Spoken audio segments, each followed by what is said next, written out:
동네 의원에서 관절염에 좋다는 주사를 맞고 돌아온 한 70대 여성이 있었습니다. 그런데 집에 돌아온 후 그녀는 시름시름 앓기 시작해 결국 한 달도 안 돼 세상을 떠나고 말았는데요. 과연 그날 이곳에서는 무슨 일이 있었던 것일까요? 날에서 취재했습니다. 사건이 일어난 경북 김천시를 찾았습니다. 수소문 끝에 유가족들을 만나볼 수 있었는데요. 지난달 4일 추석을 앞두고 김천의 한 의원에서 관절염 주사를 맞았던 고인. 이제는 영정 사진으로만 볼 수 있습니다. 예. 주사를 맞고 나서 바로 막 그날 저녁부터 막 누워가지고 일어나도 못하고. 고인은 통증 완화를 위해서 관절 주사를 맞았지만 주사 부위가 붓고 열이 나는 한홍성 염증으로 고생하다 2차례 염증 수술을 지병이 받았습니다. 있으실까봐 이런 건 아니에요. 항상 촌에 계셔갖고 건강은 괜찮으셨어요. 예, 밭도 매시고 좀 일상생 고추도 따고 일상생활을 했습니다. 관절 주사로 염증 수술까지 받은 고인. 폐혈증에 시달리다 결국 합병증인 급성 신부전으로 사망에 이르렀습니다. 네, 문제의 주사를 맞은 사람은 할머니뿐만이 아니었습니다. 그날 그 의원에서 이 주사를 맞은 환자 수십 명이 마찬가지로 병원 신세를 지게 된 것입니다. 같은 증상이 있어요? 네, 김천의 또 다른 병원입니다.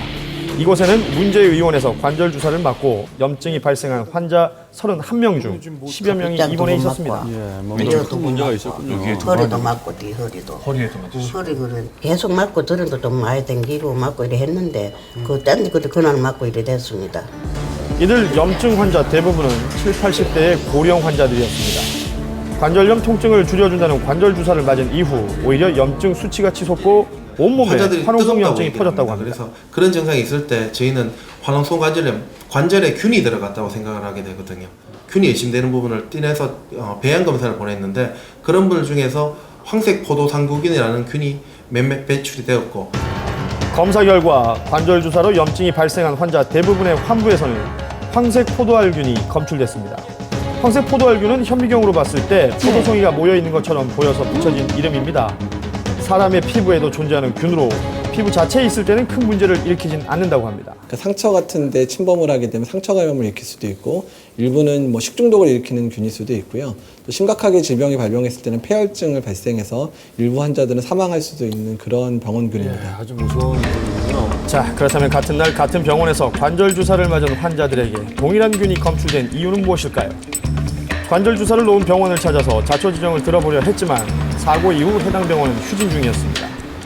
수소문 끝에 해당 병원 관계자로부터 염증 발생에 대한 입장을 들을 수 있었습니다. 일단 균 종류하고 이 병원에서 1차적으로 주사를 받은 사람들이라는 공통분모가 있기 때문에 저희 병원에서는 회피하지는 않습니다. 그렇지만 정확한 그 결과나 원인이나 이런 데 대해서는 장담하기가 상당히 어려운 그런 일이라고 생각합니다.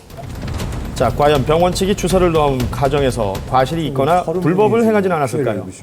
예, 그렇습니다. 전부 다 그 환자들에게도 물어보고 또 거기서 사실을 보니까 전부 그 의사가 그 주사는 다 나왔더라고요.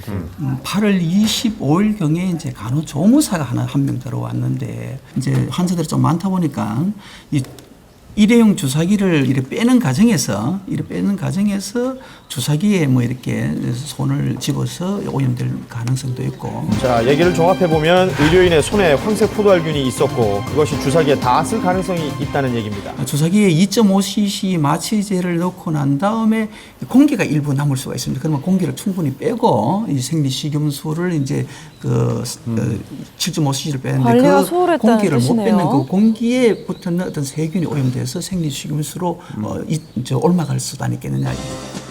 균에 오염된 공기가 주사기를 통해서 식염수로 전이됐을 가능성이 제기됐습니다. 기본 아닌가요? 생리식염수를 잘해야죠, 저런 아주 것들은. 적은 양을 갖고 사용했으면 괜찮은데 환자들이 이제 많다 보니까 큰 용량의 1000cc를 사용했습니다. 그래서 또한 국소마취제와 생리식염수를 섞는 과정에서 균이 발생하고 대용량인 식염수를 통해 대중에게 사용됐을 가능성도 있다는 것입니다. 뭐 일용이라 사용할 수 있으면 그런 것을 사용시켜야 안 되겠나고 저희들이 앞으로는 건의도 하고 그렇게 지도를 할 계획입니다.